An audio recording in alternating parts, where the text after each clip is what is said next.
Lenny, siya yung sinasabi ko sa'yo. Siya yung nililigawan ko, si Yana. Hello, Yana. Lenny, kapatid ni Kuya Rambo. Pwede bang magtanong, anong oras na? 5:54. 5:54 na? Ay, kailangan ko na palang Sige, nalista ako ha. Hatid na kita. Kukunin ko lang yung helmet ko. Saglit lang.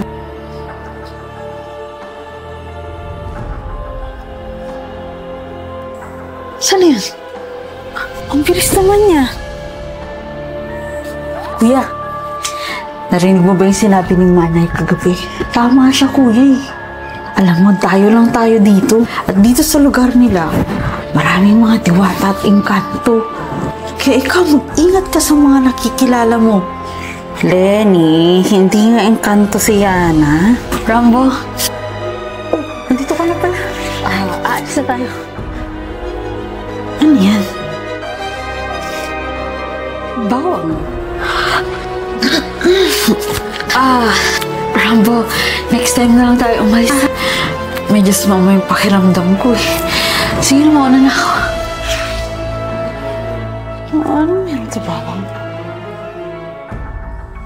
Sigurado ka ba, kuya, na dito sila nakatira? Oo.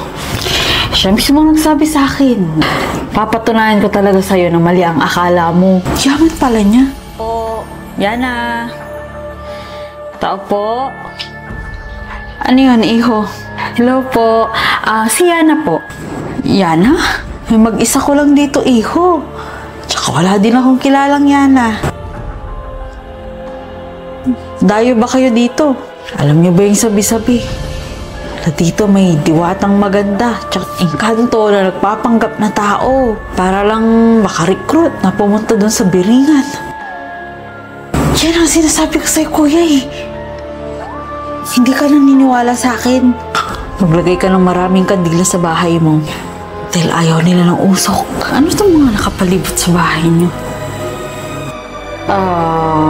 Maraming kandila. Hindi na ako tutuloy. Sa'yo na lang.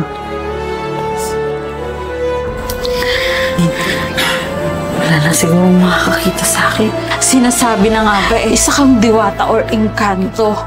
Anong ginagawa mo sa gitna ng gubat? Walang kabahay-bahay dito. Tuwing alas 6 ng gabi, nawawala ka. Meron akong malaking sikreto na hindi ko sinasabi sa'yo. Totoo ang lahat? Ako ay isa kang ano? Ako ay isang batang ina.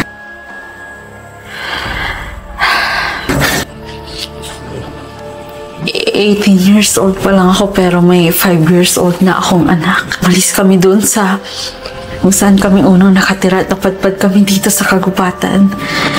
Dito ko na napiling tumira. Teka. Bakit tuwing alas 6 ng gabi nawawala ka? Hindi ako diwata. Hindi rin ako engkanto. Every alas 6 ng gabi, umaalis na yung nanay ko at walang mag-aalaga sa anak ko. Kaya kailangan kong magmadali para may makasama yung anak ko. Bakit nasuka ka sa bawang? Nasusuka ako sa amoy ng bawang, hindi ko alam kung bakit. Tsaka bakit takot ka sa kandila? Na-disappoint lang ako na pinanghihinalaan yung ako ay isang diwata or engkanto. Tatanggapin mo pa rin ba ako? Sa kabila ng pagsasabi ko sa'yo ng malaking sikreto ko, kahit magkaroon ka pa ng 5 anak, ipagpapatuloy ko yung pagmamahal ko sa'yo. Dahil tanggap kita.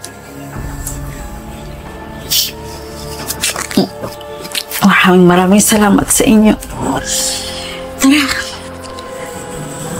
Dadalhin ko kayo sa bahay namin. Teka, bakit kailangan maghawak-hawak ng kamay kung pupunta tayo sa inyo? Sunod na lang tayo, Lenny. Talagang ganyan si Yana. Touchy siya.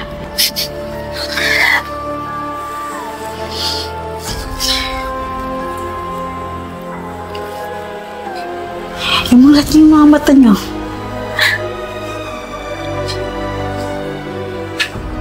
Nasaan tayo? Welcome sa Biringan City.